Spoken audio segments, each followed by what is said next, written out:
I'm Julia Davis, a film major who stumbled into the business world with no experience in 2006. I was able to fail enough to learn how to run a seven-figure business and have provided consulting services to over 200 individually owned companies. Through this podcast, I hope to provide some perspective on the growth and grit it takes to accomplish big goals and share some hard lessons I've had to learn along the way. Welcome to the Growth and Grit podcast. I'm Julia Davis, and today we're joined by a remarkable leader, entrepreneur, community builder, Kelly Lorenzen. She is the CEO of KLM Consulting, Marketing and Management, and that firm blends together marketing projects, consulting to small business owners, and she's had more than 20 years of business ownership experience. She is a philanthropist, a mother, a wife, a breast cancer survivor whose journey has shaped her success and strengthen her commitment to building and helping others thrive. So today we're going to dig into her entrepreneurial journey and how she used a challenge as an opportunity and the mindset that helps her move in the direction of helping other businesses grow. So thanks so much, Kelly, for joining me on here. I really appreciate it. Absolutely. Thanks for having me. Yes. So tell us a little bit about your early days. Like what drew you to entrepreneurship, helping small businesses? Like where did it all begin? Well, I came out of school. Actually, I grew up in an entrepreneurial house. And even my grandparents, both sides were entrepreneurs. So, in the old days, so I think it was in the genetics. I didn't know anything else other than I knew I wanted to own a business. So came out of school and started a real estate practice. Grew it to a very large team. Had a partner. And then the market crashed. And I was helping people lose their house instead of buy their dream home. And I couldn't stomach that anymore. It was making me literally physically ill. Burnout, talk about burnout. In those early days, and so I had to make a decision to get, like be acquired or give buyout to my partner. So I did that and went back to the family business and helped them grow and scale and sell the family business. And in the meantime, opened a e-commerce fulfillment house, DME company. We needed a separate business for our family medical practice. So I created that. And then we grew it too much in the office. I was stuck 9 to 5, Monday through Friday, in a sales job in that business instead of it becoming an e-commerce. We had 10,000 SKUs. Couldn't find anybody to manage that for me online. And so had to make the hard decision to close that business because it wasn't fulfilling, wasn't serving my life. It wasn't, I couldn't find enough help. And then looking back, of course, you go, well, actually, if I would have done the SOPs, if I would have done all the systems, if I would have delegated better, shoulda, coulda, woulda, it would have gotten there. So lots and lots of lessons, and then got my certification in project management, 4,500 hours of project management experience, when you own all those businesses. And then was like, well, I might as well start doing what I wished I had in all those other businesses and teach and train and support other small businesses that we had the struggles the same, in all those businesses. So that's what started KLM. And I know we had talked about how you looked for the problems, right? Where you were like, okay, these are all the issues. Like, what do you think are like the 3 to 4 main issues you see in small businesses and how does your company solve them? So time, right? Business owners run out of time, literally. And if they're not good at delegation, they're not, they want to hold on tight to their baby. They run out of time, and then they get overwhelmed. And then they burn out, and then they have to close. So all of that is, the top 3, 4, right? Is if you learn early enough how to delegate and outsource, you will save yourself time, energy, not burn out, and be able to scale your business. So, What are like the 2 or 3 like time savers? So if I'm a small business and I'm coming to you and I'm like, okay, I know I need help. What are, like, the major things that you look for on, like, where you guys can step in and help? So we do a brain dump session, we call it. So they tell me everything they're doing in a day, a week, a month. We make plans and then we say, okay, what can be outsourced? What could we hire an admin? So number one, you need an admin. Like Yeah. every single small business owner needs an admin. So what tasks can the admin do? Get those off your plate immediately, get bookkeeping off your plate immediately, outsource your marketing. So there's some really good people out there that can do things faster and better than you. Yeah. Even we think we can do everything and we have to hold all the hats. And that's what the book's about that it's coming out next month is like, we're wearing all these hats and business owners don't know how to go, oh, wait, I don't need that hat. I need to give that to somebody else. So in the books I know you wrote that. Do you have the book handy where you can show us? It's not printed. I just got the cover today. So So it's called, like, "Do What You Love and Outsource the Rest" or something like that, right? do what you love and outsource everything else. Yeah. Yeah. So, is there, like, a quiz in there where it gives you, like, a quiz of, like, what your strengths are, and then you can decide, like, "Okay, based on these strengths that you have, this is what you shouldn't be doing"? Yeah, so we at the end of each chapter, we do momentum exercises to like move you forward. So here's the chapter, here's what you need to know, learn, do, and then I want you to actually do it. So then it gives you the exercises at the end, and yes, it helps you decide like what things you shouldn't be doing. I have a phrase that's CODA or an acronym: keep, outsource, delegate, automate. So look at your task list and then write those K, O, D, or A next to it. And then let's chunk them out. And then we help them hire somebody. We help them outsource it. We take on some of the stuff. So you can use that acronym. Anybody, any small business owner can use that to try to figure out what the heck they shouldn't be doing. Yeah, that's really good. That's like that time management quadrant. I'm sure you've seen that. It's kind of the same thing. It's like what's urgent and important versus not urgent. We talk about that all the time in business, where you can make lists in each one, and like some of them you shouldn't be doing at all, right? You should just be eliminating the task and other things that can Exactly. get done for sure. Exactly. So, um, you went through breast cancer, and I know you're pretty open about that as far as, we were just talking about how you felt like you were supposed to get it for whatever reason. Um, thank goodness you're better, but, why what's your perspective on that when you go through? Because small business owners go through challenges all the time, and some of them are health related, some of them are really big health challenges. So how did you use that to boost your business or make it better or just improve your overall life? So, because I had gone through burnout before in other businesses, I had figured out the mindset. I had figured out to build my community up, to build my team up with people smarter than me. So, I had done all the work, luckily, and had it like an insurance policy, set up before I got breast cancer. So it timing couldn't have worked out better. My kids were a little bit older, they were able to help. But it really it's most people who go through something like that. I hear a lot of people who go through major life crises or, health things go, what the heck am I doing with my life? This is terrible. I need to switch up everything. And luckily, I was the opposite. I was like, I'm exactly where I need to be, and it just fueled the fire of like, "Oh my gosh, there's so many more people we can help, so many more small businesses." I wanna make sure all small businesses, like lifting the tide, right? Of like all small businesses, giving them a fighting chance at success. So it just fueled the fire going through that of like, "Good, I'm better, let's do this, hurry up because I got a lot of people to help." Yeah, kinda like refocuses where your mission is, right? Kinda puts you in a different perspective for sure. Exactly.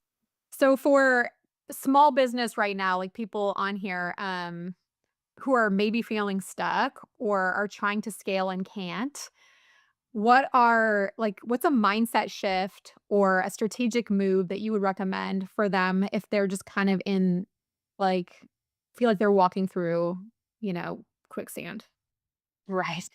As we do, as a lot of us do as business owners. Um, the another acronym or another phrase I tell clients is, business owners feel like this is our baby, right? We built something, it's our baby. We don't want to give it away. Everything is like, nope, nope, I got to do it all myself. And that's why they can't scale. Because the sooner you delegate, the sooner you outsource, like, for example, in this business, the first hire I made, we scaled 200% that year. Like, by one person, just outsourcing, just delegating a lot of my tasks to one person. Imagine now we have 6. Like, how much we can continue to scale every year because I keep offloading stuff off my plate. So instead of give it away, think of it as you're giving somebody else something that they absolutely love doing, right? You're giving somebody else a job. It can be anything. Bookkeeping, ew. Marketing, ew, right? Like, these things you don't like doing anyways. So it can be anything. And then away, it doesn't have to be like put away on a shelf, like you're not going to be able to see it. No, it can be right in your little vicinity, or you have your team, you have your outsourced partners that are really, want to help you grow. And that's going to scale you immediately. I think about that with, like, TikTok, right? Like, I don't even have a TikTok because I just, like, I don't even wanna be involved in that, but I'm like, "Man, if I could hire, like, an 18-year-old," you know what I mean, to just they would love it. They would literally they'd be like, "This is my dream job to manage this person's TikTok account." Um, Literally. because it's just, like, what they would love to do, but for me, I would that would drive me nuts. I would hate it. So when you were talking about that, I'm like, man, every small business, because social media is so prevalent and, reputation building and brand building and all that stuff, I feel like every small business should hire that person if, they're over a certain age where they weren't raised in the TikTok culture. It's like hire that kid right out of high school or right in college as an intern and say, hey, your only job is TikTok and pay them some money and boom, your marketing has exploded, right? It's really, really important. Really good right there is like find somebody who loves doing a certain task. I tell my team, if you don't like doing something, let's give it to somebody else on the team. I don't care who does what. Like, as long as Right. you're good at it and fast, let's do it. As long as it gets done, yeah. As long as it gets done, it's done well, then great. Yeah, I totally agree with that.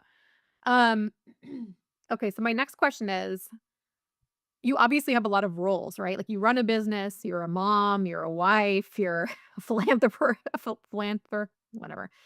You give to charities. You're all these things at once.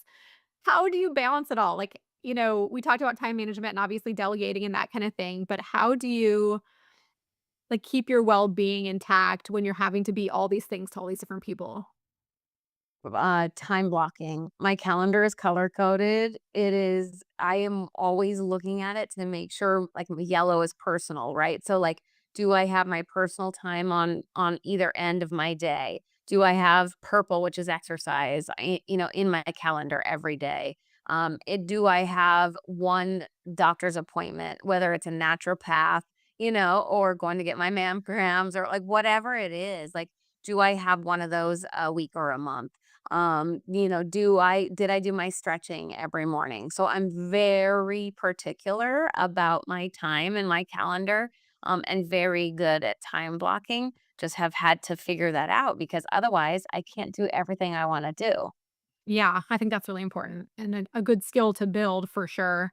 Um, I'm gonna ask you just some like really quick questions. Just tell me what you think, and you don't have to be quick on answering these. But what's a book or resource that you think every small business should read or reference, besides yours, of course? Right. All right. Because I have mine. There's a really good book called What is Marketing? I think it's Seth Godin. And most small business owners hate marketing. If you read it and you get enough knowledge around what you like doing and can do, then do that and then get rid of the rest of the marketing, outsource it. So that's a really cool read. I've heard And that everybody. before. Yeah, I've heard that one before. I haven't read it, but it sounds great. And if you could go back and tell yourself something when you first started, what would it be? you're gonna make it and you're gonna help a lot of people. So strap in and hurry up and delegate faster. Was there a time where you were like, "I don't know if I can do this anymore?" I mean, I think every entrepreneur I don't think you can be an entrepreneur if you didn't wanna quit, like, 50 times in the journey. Like, I truly think that that's part of it, but was there ever a time or a story where you were like, "Man, I don't know." Besides the 500 SKUs or whatever that was, because that stresses me out, even 10,000 SKUs just thinking about it. 1,000 SKUs. Yeah, that was anytime that I go, you know what, like this doesn't fit my life, this isn't working, then I either pivot, I change what we're doing in the business, or it's done. I'm on to the next thing. I don't like sitting in not the daily like, oh my gosh, this is so hard. Like not that. I'm talking about like major, you're like, this really doesn't feel good. Like this isn't it's not serving me, and it's not helping other people. It's not helping my family. It's not filling my cup. I get rid of it. I'm done. Like it doesn't I don't sit long. Yeah, that's good advice. What's something that people would be, like, surprised to learn either about you or about, about experience dealing with small business? Like, what's something that you were, like, shocked to know? Either you can share something about yourself or something about a business. I think helping others is the best teacher.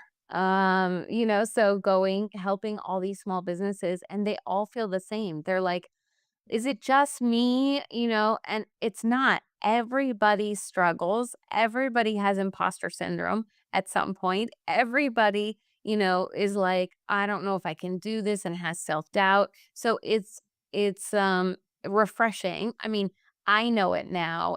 Every person that comes to me is like, I gotta tell you something, and they're like, but it's and then it's the same story because we all feel the same way at some point. So don't feel bad that you feel like you're the only one that's struggling. You're the only one that feels like imposter syndrome. Don't feel like that because it is for sure. Every other small business has been through it. Yeah. What are the 3 roles that you think are the most important for somebody to hire on if you're starting a company? These are the first 3 roles I would for sure hire immediately to help insulate success. Bookkeeping, accounting, get rid of that. Do not do that yourself. Yeah. Like, no matter what, it is not expensive for the amount of time that you are going to try to teach yourself something. That's number 1. Number 2, some operations, somebody who's really good at systems. Like we set up a lot of people's CRMs, a lot of they're paying for all this software and they're not using it. They're like, "Well, I just keep buying thinking I'm going to train myself on how to do it or how to use it," and then they just don't use it. So either, outsource to somebody like us who's really good at systems and processes, or hire an internal employee who loves systems and organization and getting you all streamlined. It's a really good Uh, so those are 2, and then 3rd is marketing. Like, do not do your own marketing. You don't know how to brag about yourself. You don't wanna brag about yourself, but you need to brag about yourself. They just it just you don't get into business ownership to do the marketing. So why are you doing that? So hire somebody who really likes doing it, which we just really like doing it, you know? But we're kind of the rarity. Yeah. When you say marketing, you what do you mean by that, like, specifically?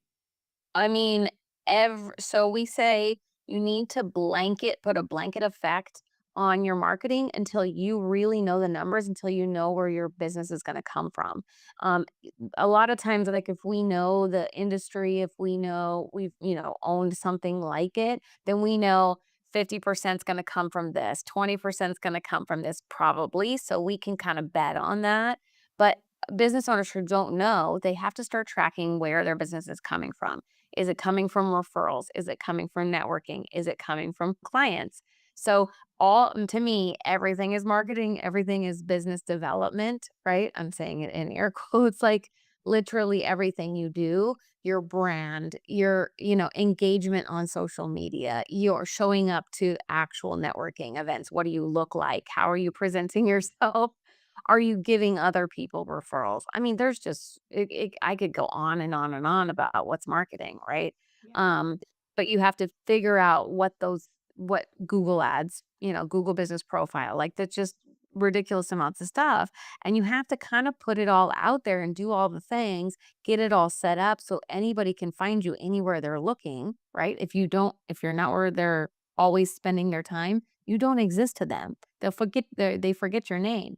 So making sure you have a website that's your storefront and then all the ancillary things and then tracking it and making sure you know your numbers and where your stuff's coming from. If 50% is coming from referrals, then maybe you start doing a referral party like we do, like having your referral partners on and you meet with them every month and you have an ongoing relationship with them.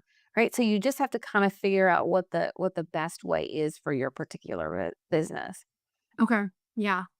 And I know you guys really focus on collaboration and connections, right, between people and putting people together in the right rooms and the right contacts, which is the podcast that you run. So, what have you seen grow out of that? And I do think that that's something that's pretty rare at this point, because I think so much can be done online and people are really focusing on online connection and things like that. But there is something about like face to face communication and putting people together and really introducing them and meeting each other. So, can you speak to that a little bit? Yeah. I think we always say collaboration over competition, right? Like we all could the community, our world, everything can be better if we work together and we do business with people we like, know, and trust. Like why do it by ourselves? People feel like in entrepreneurship, they're like, oh my gosh, it feels so, I feel so like alone and by myself. Well, that's because you're only spending your time online by yourself trying to build your own business and not talking to anybody. So it just feels, running businesses is hard. Owning businesses and growing them are really hard. So why not collaborate with other people? Why not build the community and relationships. And then when you have a major crisis, you can lean on that community and you can have, like immediately when I had the breast cancer, it was like I needed to be off. I only took 2 weeks off after my double mastectomy and reconstruction. Everybody was like, "What?"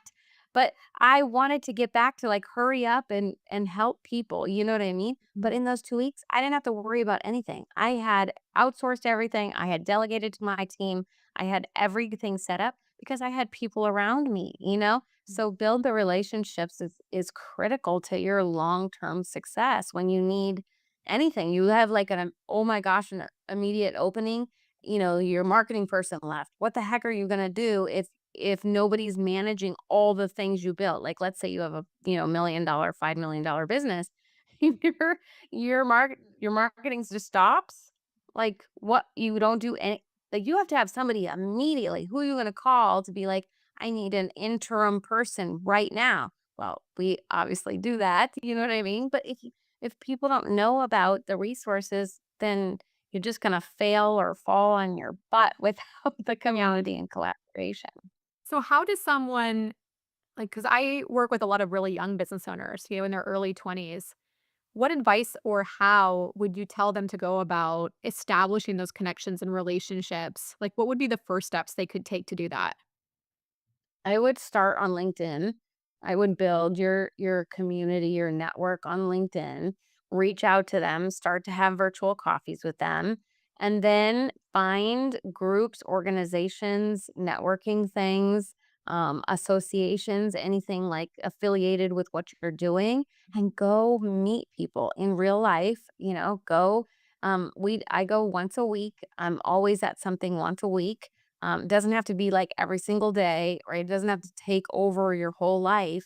If you're good about it and you're like, I got to meet people once a week. So, how am I doing that? It's either online in a group or I'm out learning something because I got to keep up with all this marketing. It's crazy, right? And systems and all these softwares. Um, or you're and building your relationships. So, and then come back, connect with them on LinkedIn, follow up with them, have the virtual coffee, continue, giving them referrals, and then it all comes back. Yeah, that's really sound advice. A lot of the businesses that I work with there's other companies in their territory that do similar things. So even just going to that other person's office or taking their team over there and networking is just so huge for development because you always learn something by watching other people, you know? 100%. Every time I go anywhere I go, it doesn't matter what thing I go to, I always learn something like, wow, I didn't know that. But you wouldn't, but it's just by talking to people. Yeah, for sure. All right, well, this is awesome. Thank you so much for sharing all these insights and all your business expertise on here. I really appreciate it. And if someone wants to find your book, when does it come out and where can they It, find it? it'll be on Amazon, and it'll be out next month, November 14th or before. I just got the cover. I just approved the cover, so I'm excited about getting it launched. It's just going to be a nice resource for people, for new business owners who don't know, who are struggling and they're not getting good advice, or they, want something to give them momentum to keep their business moving forward. So I'm excited. Well, that's amazing. Well, thank you so much. And I'm going to look for it when it comes out and order a copy for sure. Thank you. Thank Well, you. every week on the Growth and Grit podcast, we bring you real stories and practical tools to help you thrive through challenges. If this resonates with you, make sure you subscribe, follow, and share this podcast with someone who could use it too. It only takes a second, but it would mean the world to us, and it keeps you plugged in to fresh inspiration.